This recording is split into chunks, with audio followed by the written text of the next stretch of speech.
about reproduction and the efficiency of human reproduction, how the penis gets as close to the female reproductive system as possible to allow the sperm to get as close as possible to the egg. While that is one of the most efficient reproductive systems of animals, there's a little bit of a downside too, is that because there are mucous membranes that are getting close to one another, plus there's lubricants from the female and from the male, and then there's other fluids in the semen, it also makes for a very hospitable environment for diseases to be passed. So while there's always, it seems like right in life, there's good, and then there's always maybe something a little bad about it. So today we're going to talk about all the different kinds of diseases that can be transmitted through sexual reproduction in humans. I know sometimes the question is, well, what, I hear the term STD and STI in terms of sexually transmitted diseases or sexually transmitted infections. And the difference is that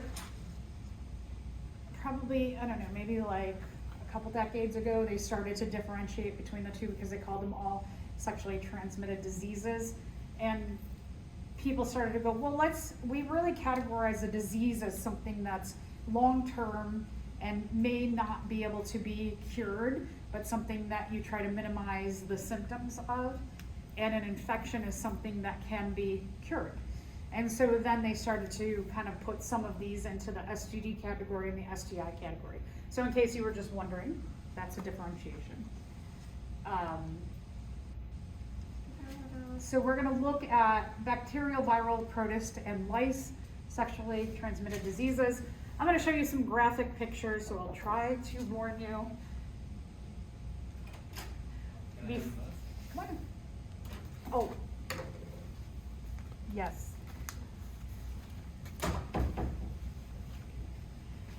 I'll try and warn you before I put them in.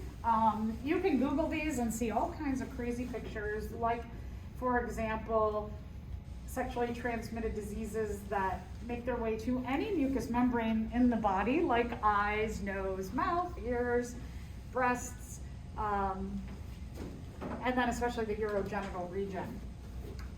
Oh, sorry, I was going to warn you. I'm warning you. I'm warning you now. So we will see lots of pictures. So we're going to start first with the bacterial diseases. The first one that I want to talk about is gonorrhea. And this, again, remember that when we're talking about these diseases, typically they're focused on the urogenital system, but can be also transmitted mouth, ears, nose, eyes, etc. So you can, depending on the way in which you're having sexual contact, transmit them to other places other than the genitals and the urinary tract. So this infectious agent is a bacterium. It penetrates, again, any of the mucous membranes. Usually the first sign that someone has one of these bacterial infections specifically is that there is pain during urination. And then they go, well, I have a UTI, a urinary tract infection. And then it's trying to figure out what caused that urinary tract infection. The other thing is that perhaps in males that they might have pus from the penis. That would be kind of a, disturbing symptom that something is going on. Here's the thing about, I know when we talked about strep throat, for example, streptococcus, that some people have the ability to carry it without showing any symptoms, and some people show symptoms. So same thing here when we're talking about these bacterial infections, is that this is one of the dangers of these diseases, is that, I should say infections, because some people can carry them. They can have these bacterium in their urogenital tract and not show any symptoms, but they can pass it to someone else who will show symptoms, or they can pass it to someone else who doesn't show symptoms. And so we're gonna look at a simulation today about how quickly these infections can be spread. And it's kind of like the same way in which, I mean, different mechanism in terms of COVID, but how quickly things can spread in terms of infections. So people can spread them and spread them and spread them, and maybe 5 partners down the road, that 5th partner shows symptoms of the infection. And so they've spread it to all these other partners as well. If someone is showing symptoms, one of the symptoms that they can show is infertility. That it can block up the uterine tubes, it can block up the vas deferens and cause scar tissue, and then you cannot transmit your gametes and be infertile. Good thing is that there is treatment through antibiotics. So here is an infection that can be cured. So now I'm going to show you some graphic pictures. So if you want to look at them, just kind of look down. Oh, here are some of the things. Like I said, any mucous membranes, like for example, here's someone who has gonorrhea in their throat. Syphilis. I saw on a bus in Chicago a big billboard that said, "Syphilis is back." And I thought, well, it didn't really go away, but numbers, like you saw with the discussion, the numbers are increasing again in terms of sexually transmitted infections and diseases. And so while syphilis has never gone away, it's just the numbers are rising again. This is another infectious agent that is bacterium, infects mucous membranes. Typically there's a sore at the site of infection. People will often show a rash on their body, and the thing that is usually a sign that this infection is syphilis is that with the rashes, when people get a rash on their body, typically you don't see the rash on places where we have thicker skin, like our palms or our feet, on the bottoms of our feet. The skin is thicker. And so people will show the rash there too, and that's usually a sign that this infection is syphilis. The other thing about syphilis is that syphilis will produce a toxin that can travel through your blood and can actually cause your organs to shut down and can cause systemic organ failure. So if syphilis goes untreated, like if somebody has a rash and they're like, whatever, it's just a rash, it can go too far. It can actually kill you. What is Rash, like red dots that are usually itchy. So if somebody gets like a widespread amount of red spots on their body and then they're really itchy, that's a rash. So treatment is penicillin. Sometimes people are allergic to penicillin, so then they have to get treated with something else. All right, so I'm going to show you pictures again. So here you can see the rash on the hands and the feet, which again is unique for a rash. Chlamydia. Chlamydia acts very similar to gonorrhea in so many ways, that you have an infectious agent of bacteria. A lot of times there's carriers who show no symptoms, pass it on, can result in infertility, and can be treated with antibiotics. So again, very similar in nature to what we see with gonorrhea.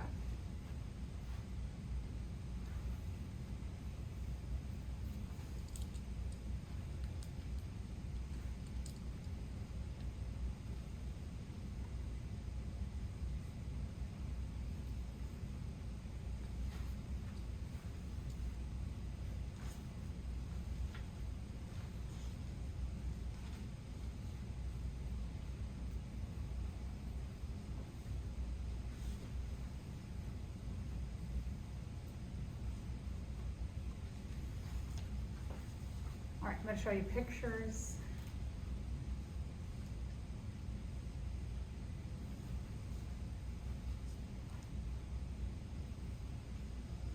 And now we're gonna move on to our second class of STIs, or excuse me, I should say STDs, which is viral related. So AIDS, the acquired immune deficiency syndrome, which is caused by the human immunodeficiency virus, HIV. We talked about this a little bit when we talked about viruses in the diversity unit. It is spread by bodily fluids, blood to blood. Very widespread in communities of addicts that use needles to inject the drug because they're sharing needles or they're using the same needle over and over again. I just read an article the other day that said there is the second person documented to have cleared the HIV virus from their body. So there may, it's hypothetical, that there may be a mutation happening in the HIV virus that allows our immune system to actually fight it off. Whereas typically people will live with the HIV virus for their entire life. So it's kind of good news. It attacks the immune system, specifically it attacks the T helper cells, so that when you have an immune response, you don't have the ability to get that hormone and chemical boost to the immune system so that it can fight and clear the virus from the body. So that the virus is always in some percentage throughout your body. Eventually, what they find is that if this goes untreated, it will prove to be fatal or kill the person depends on how healthy the person is, depends on their environmental factors, their genetics, and it will transition from the HIV virus to the AIDS phase of the virus.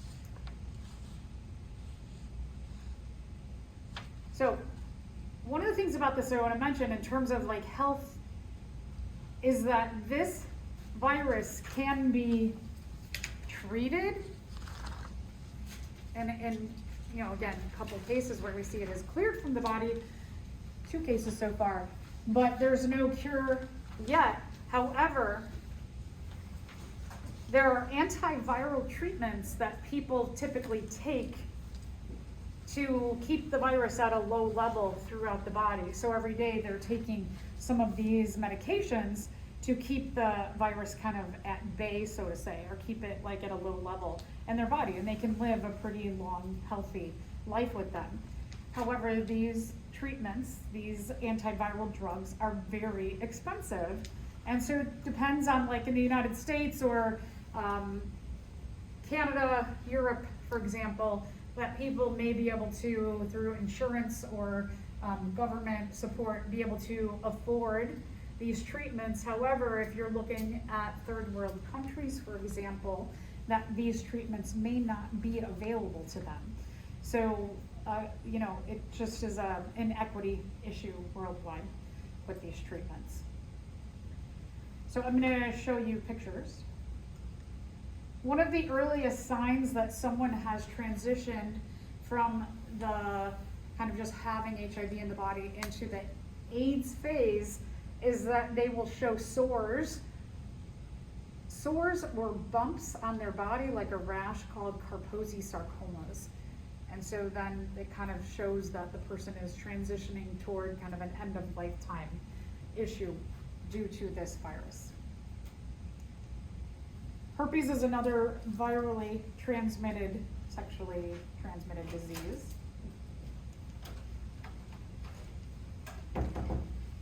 Typically you have painful sores or blisters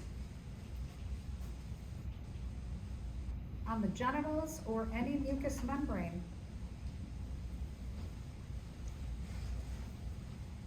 So I know I've mentioned this before, that when beer pong became popular, the rise in this particular sexually transmitted disease went really high because people were sharing cups. And one of the things that was learned through this was that while this was classified specifically as a sexually transmitted disease, it was found that it could be transmitted to the mouth, for example, So if someone was having oral sex with someone who had herpes on their genitals, the herpes on the genitals could be transmitted to their mouth.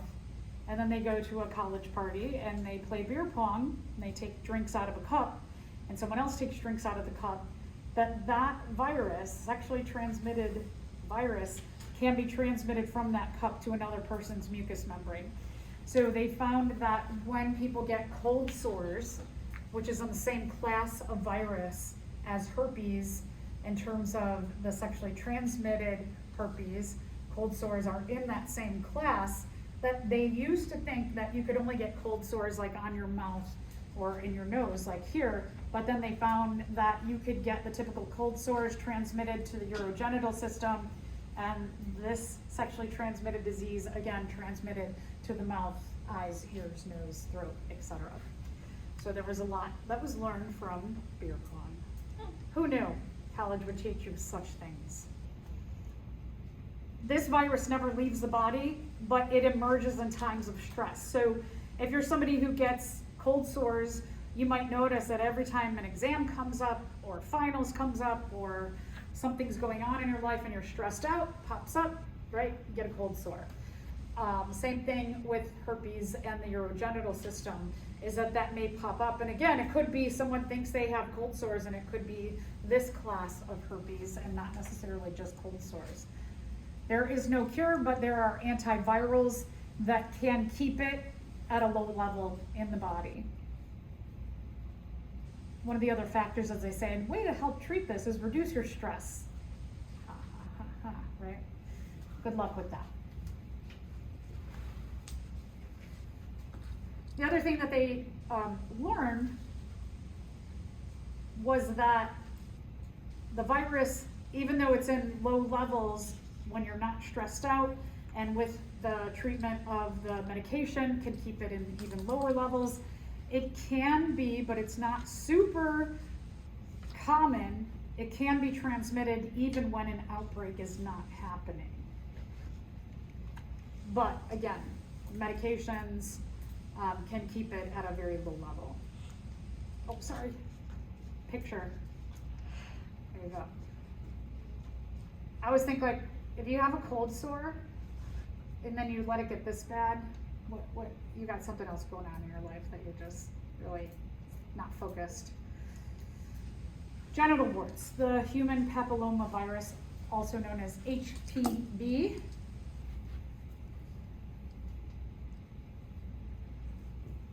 Here's one that it doesn't even need a mucous membrane, it's just skin to skin. It also exists in a class of warts that you would get, you know, if you got a wart, let's say like on your hand, for example, it's in that same class. This is sexually transmitted as opposed to just, you know, passing it from like your hand to another person's hand, for example.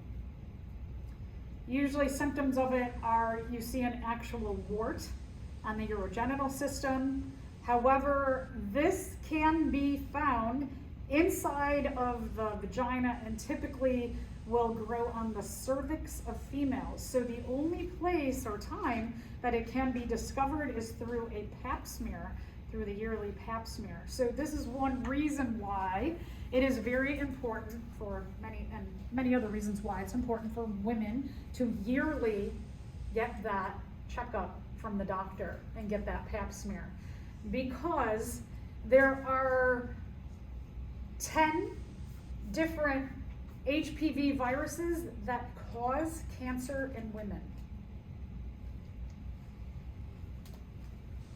This can be cured. In general, can be cured by if someone has a wart on their penis or labia or on the cervix, is that the doctor can go in or on and freeze it. They can cut it off. They can laser it. So there are different treatments for it. When it's cervical, when it's internally up the vagina on the bottom of the uterus, cervical, sometimes they may go in and like laser it, for example, and as long as they get every cell that's infected with this virus, then it's gone from the body. However, it doesn't always work perfectly, so that you have to be monitored pretty closely to see that it doesn't start growing again. There are about 100 kinds of warts of this class of virus. Of those 140 are sexually transmitted, and of those 40, about 10 cause cervical cancer. They've also found that it can, in some cases, cause cancer on men, on their penises. That's why we're seeing that around the age of between like 8 and usually about 14, a doctor, pediatrician will recommend in terms of the vaccine regimen for children is that they get the 2-dose, it's like 1 shot 1 year, 1 shot the next year for HPV.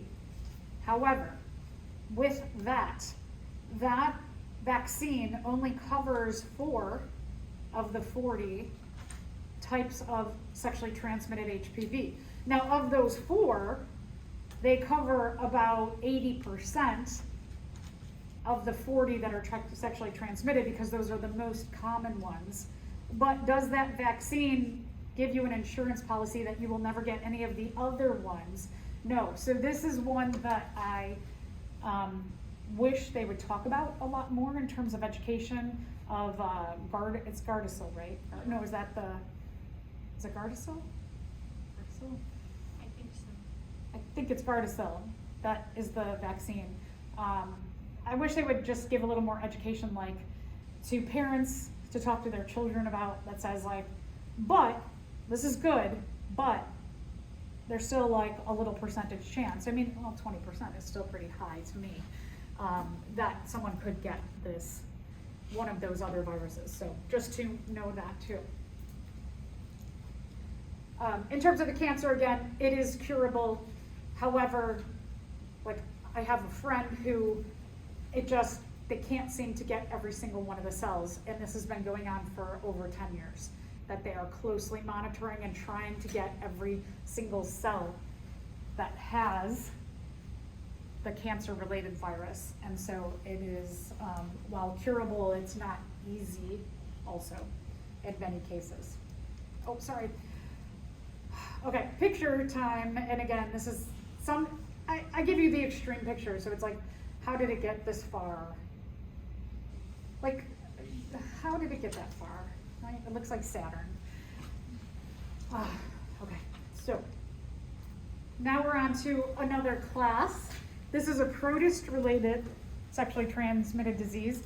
This is called Trichomoniasis. Sometimes people call it Trichomonas. It's a protist, again, mucous membrane related.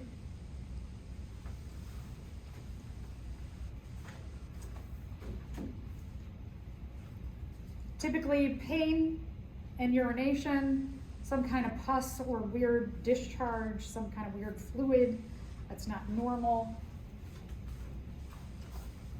This is the one where you don't want to sit on the toilet seat. The rest of the sexually transmitted diseases, in terms of that, it's like bacteria need a warm, moist environment. Typically, like a toilet seat, it's not going to be warm, typically, right? Unless you have a fancy house with a heated toilet seat, but most of the time, no. But here, it can be transmitted. It can shortly have a short living period on clothes, like shared clothing, or toilet seats, for example, or toilet tissue, for example. So you just, if you ever need to actually sit, wipe it all down. It can result in infertility if it goes untreated, gets up into the fallopian tubes or into the vas deferens, makes scar tissue, and then the gametes, the sperm and egg, cannot flow. This is an interesting one, that it's not bacterium, but it's a protist, and it can be treated with an antibiotic.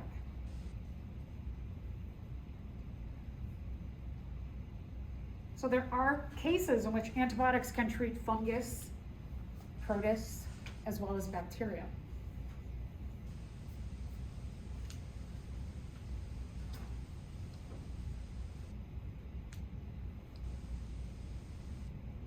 All right, ready for pictures?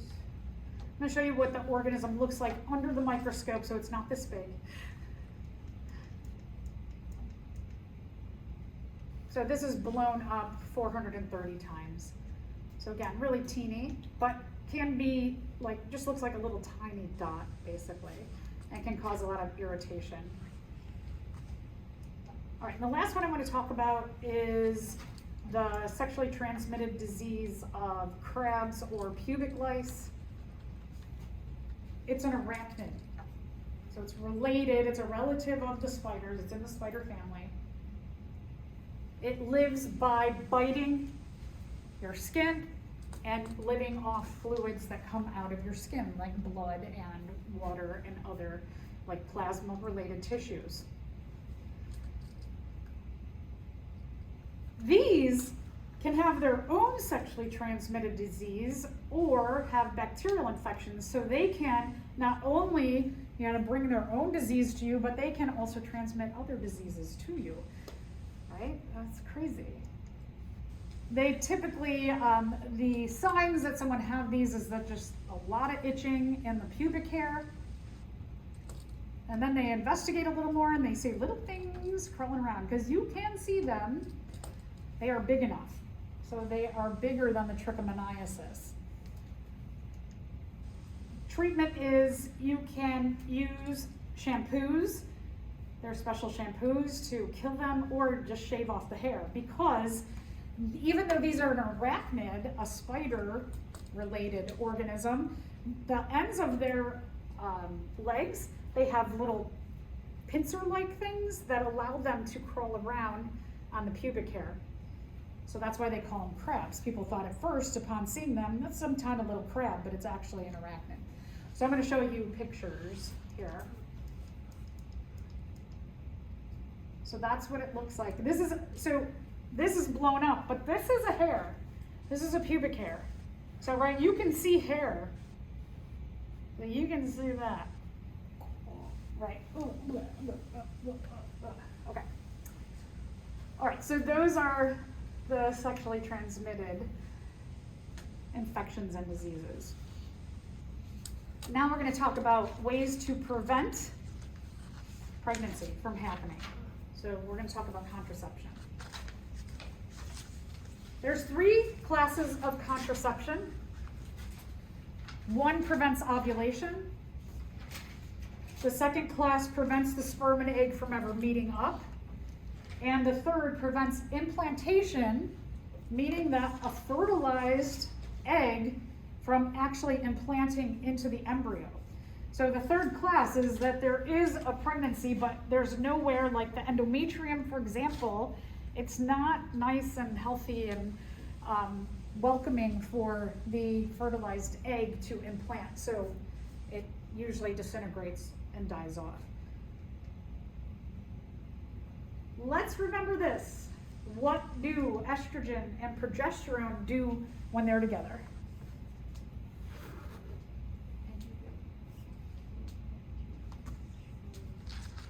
Okay, read them all.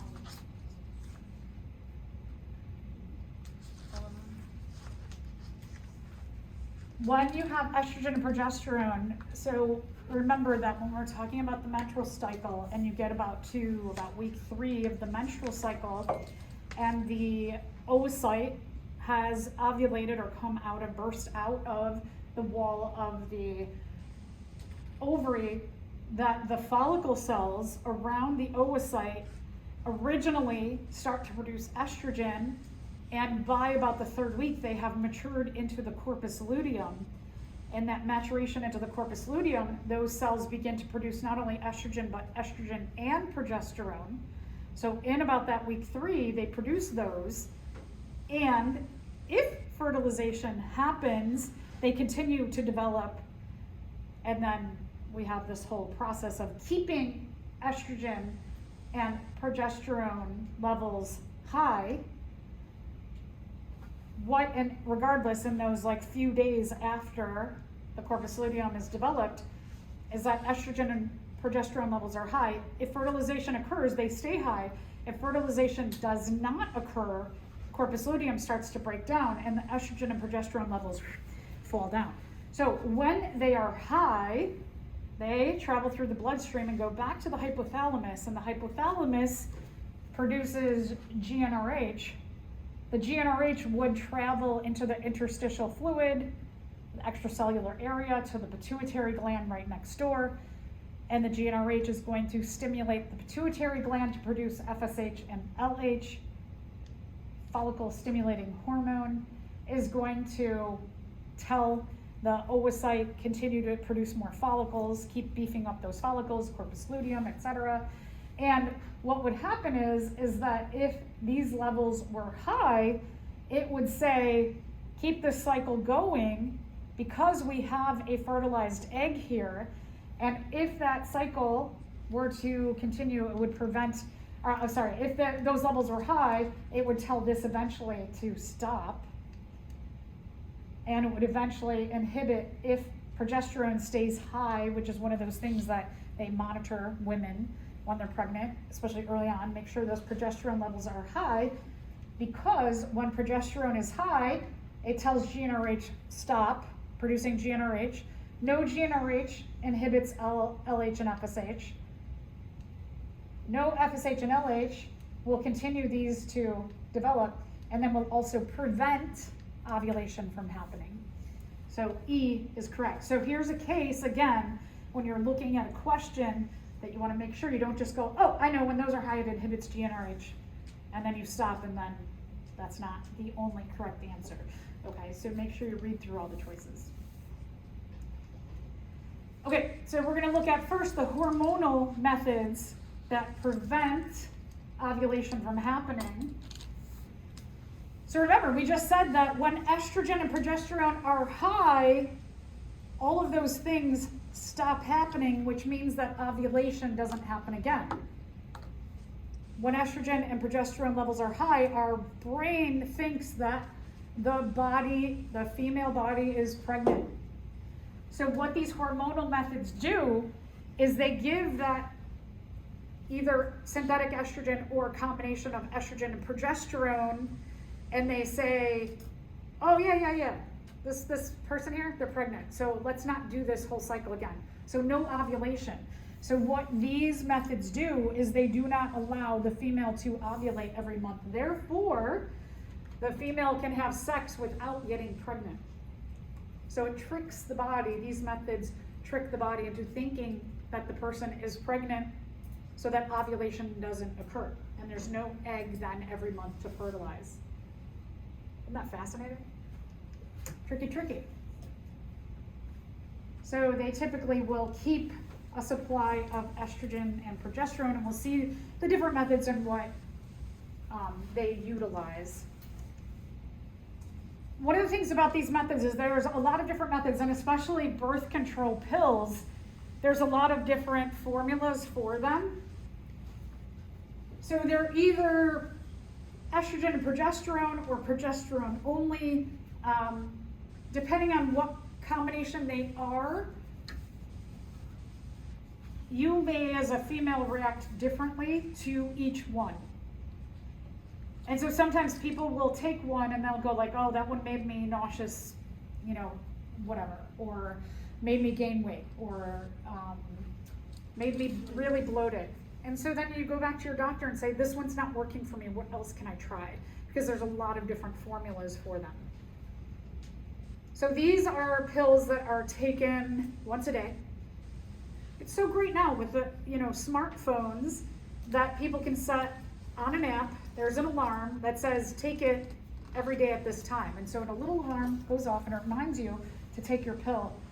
One of the things about this is that you have to really take the pill every day at about the same time, and you can't forget, because if there's progesterone, one day you miss and then the next day it doubles up, or if you go a few days without taking it, you forget, then your body might go, wait, I'm gonna start producing the GnRH and start the cycle so that ovulation does occur again. So you have to be really careful about that. The other downfall is that while the oocyte is not released during ovulation, it doesn't prevent STDs from occurring. So you have to then, we'll talk about other forms of contraception that you might have to incorporate, or you should incorporate with the pill. It's pretty effective. Pregnancy rates are very, very low on the pill. All right, next kind is the patch.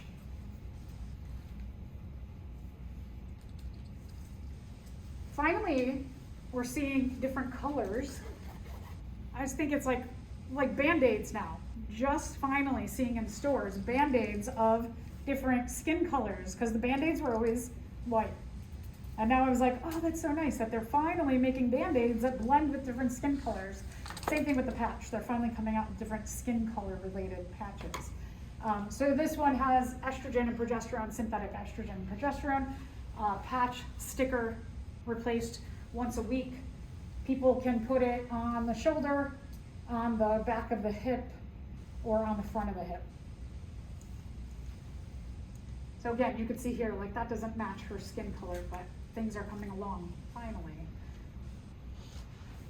Initial findings were that it wasn't as good as taking the pill, but then when people started doing again, you can, program your app that says an alarm once a week so that you replace that patch at the same time once a week, then people are going like, oh, okay, now I know how to use it more properly, right? Because I don't know, especially with COVID and everything, we forget a lot more. But an app is really nice for that reminder. The other thing too is that women who weigh more, it might not be as effective. And this is another thing that they've started dosing it differently. There are doses for people who might need a little bit higher dose. And it's pretty effective when used properly. So you can see even when it's used properly, even a little bit higher effectiveness than the pill. All right, the next one is the shot. And this is every 3 months. This is synthetic progesterone. So you have to go into the doctor's office quarterly and get the shot.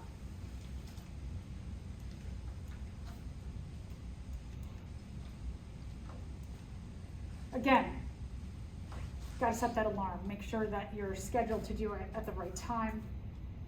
And all of these, no protection from STDs are the disadvantage, but this is pretty effective too. And kind of nice. You don't have to think about it for 3 months. And then there's also the vaginal ring. Synthetic estrogen and progesterone, replaced every 4 weeks. It's a ring that sits up against the cervix, so it's inserted into the vagina and sits up around the bottom of the uterus. Remember the half moon? Bottom of the uterus, the cervix.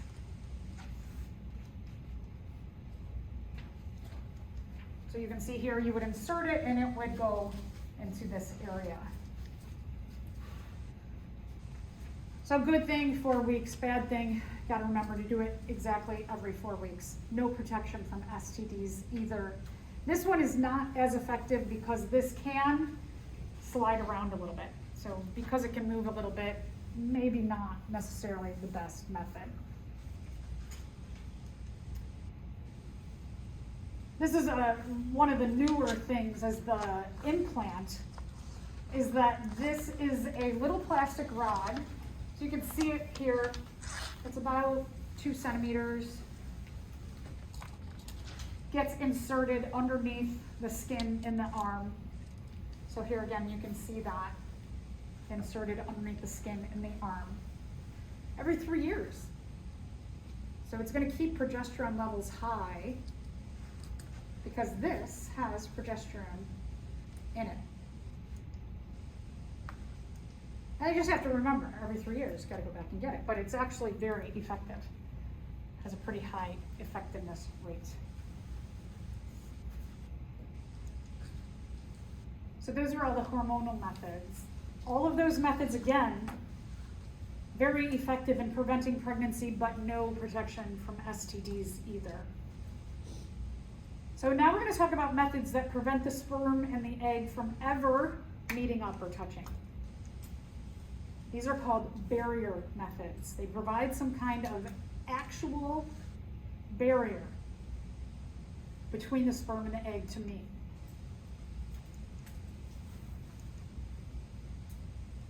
So they can do it in a variety of ways. They can totally like block them. They can capture the sperm. They can chemically kill the sperm. So we'll look at a variety of the methods of these barriers. So first one is probably the one that everyone's most, that we, I guess in society we hear probably the most about, which is the condom.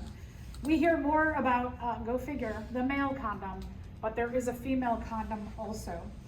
And so this is either latex or it could be skin that is placed over the penis. Effectiveness goes up higher when there's a lubricant that has spermicide, which is a chemical killing agent to sperm. This is the female condom. The female condom gets inserted into the vagina. There's two rings, one at the top and one at the bottom, and then this sits against the cervix, and this is against the bottom of the vagina. And so this is nice because now females have a way to carry their own form of contraception with them and to feel a little bit more in control of their sexual health as well.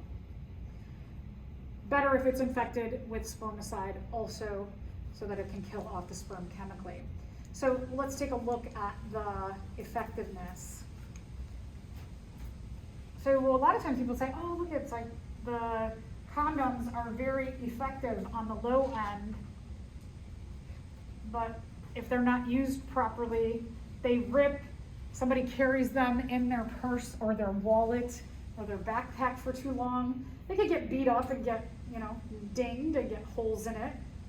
And so a lot of times we don't think about transporting them and what that means. So effectiveness rates can go way down. This is the diaphragm. This is a rubber cap that gets inserted into the vagina and sits at the bottom of the cervix. These get fitted by the gynecologist typically. You can buy them over the counter too. They're usually called the cervical cap. You go to the gynecologist, they'll fit you, give you a specific size. And this is another way that females can take a little more control over their reproductive health.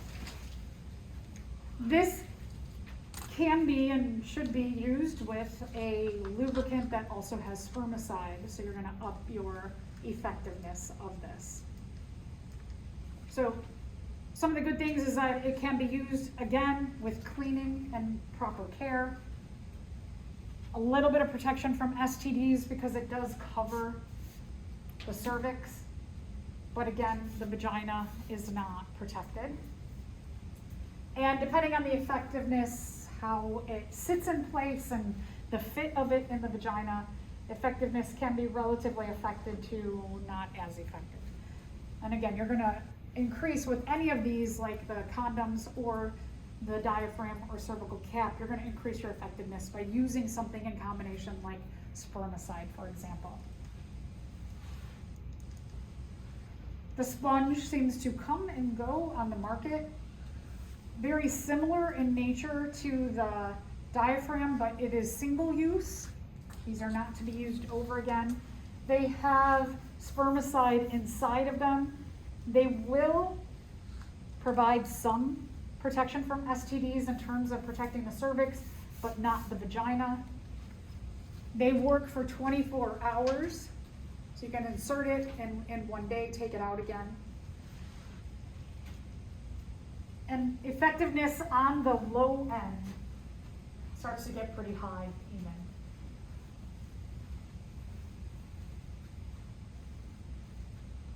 And then spermicide. This is a good one to use in combination with all the other physical barriers. This is a chemical barrier. Typically people wouldn't use this alone. Again, using with another barrier, but you can. It comes in a variety of forms. Can be a suppository, kind of like a bullet that's inserted into the vagina.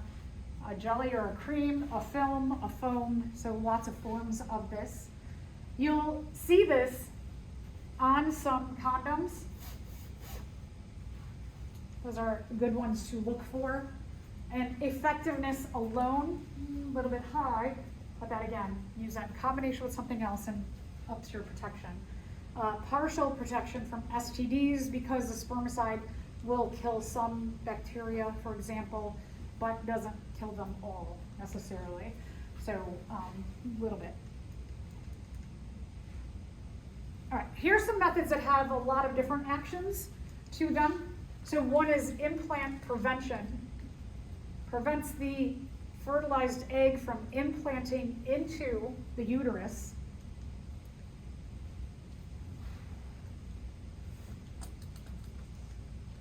This is the IUD. It's usually like plastic with a copper coil on it. It's inserted into the uterus. This is done in the doctor's office.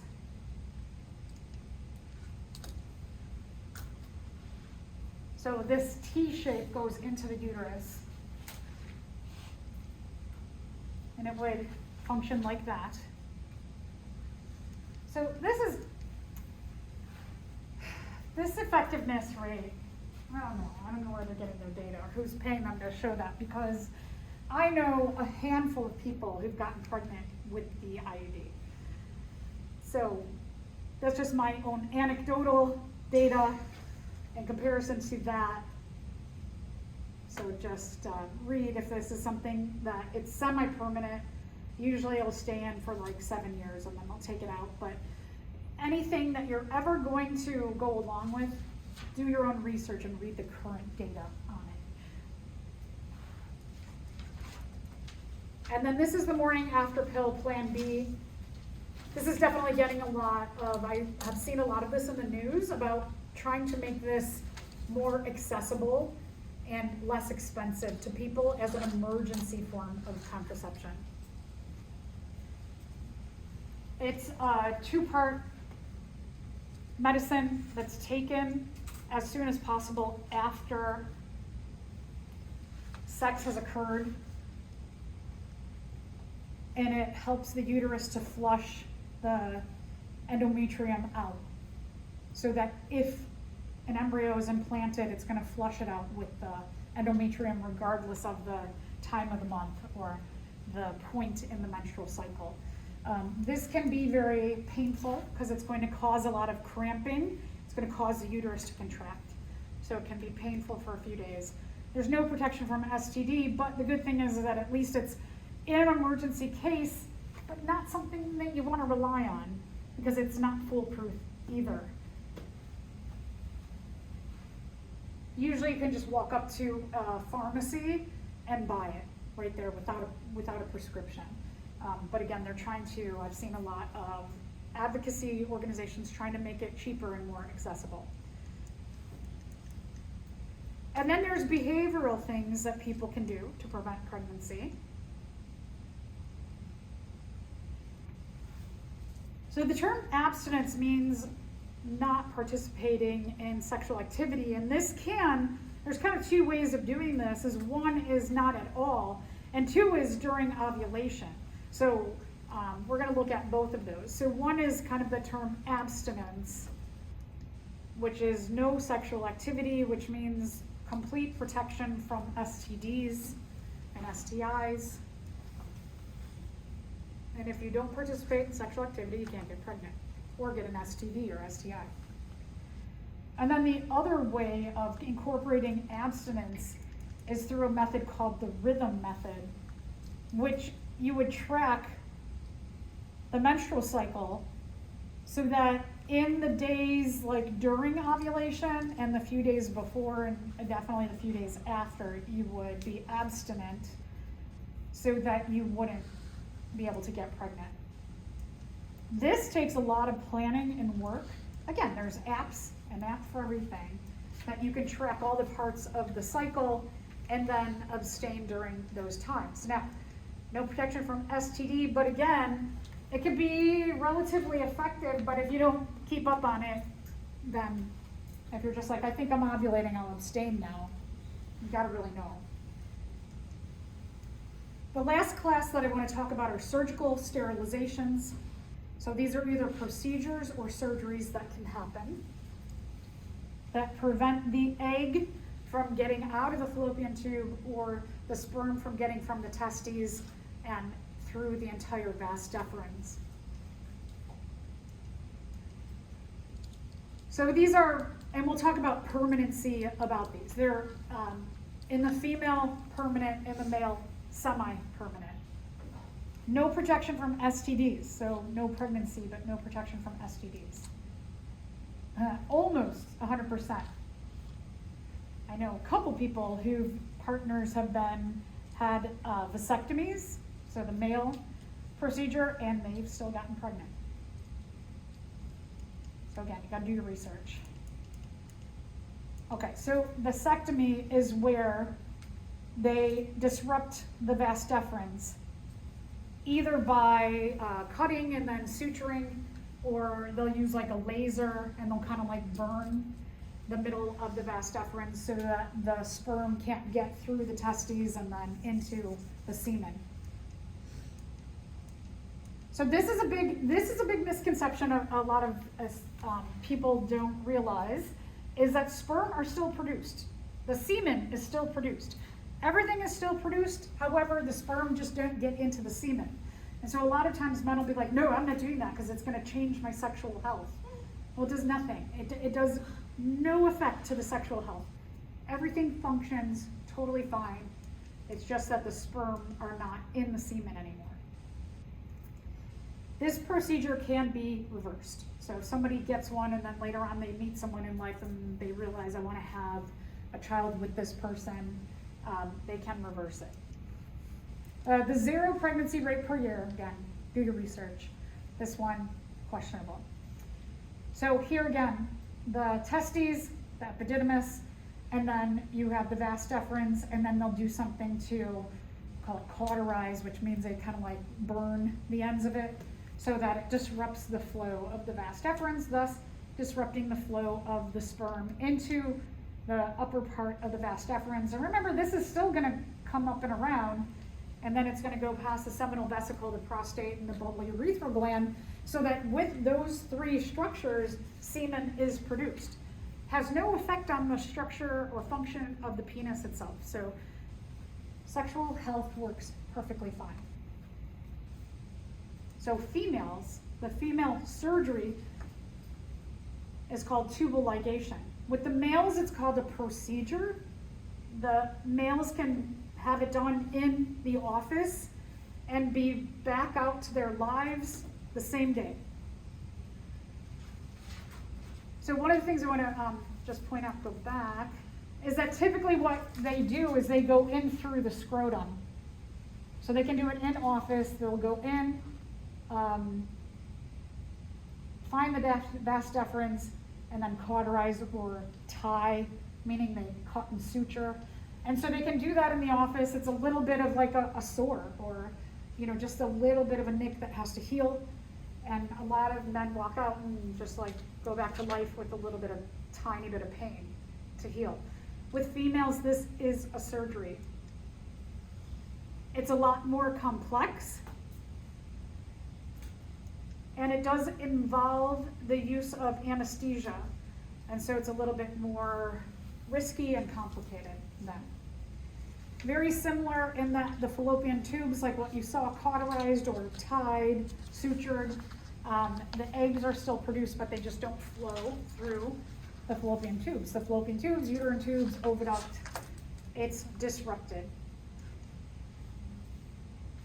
This is very hard to reverse because you have to, again, have another surgery. And so that's not really gonna happen.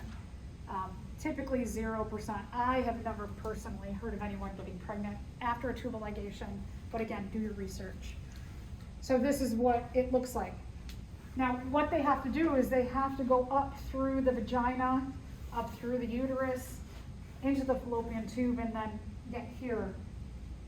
and then disrupt the flow of the fallopian tube that way. So not as easy as just going in through the skin.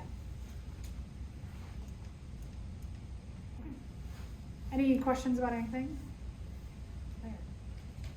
All right, let's talk about development then.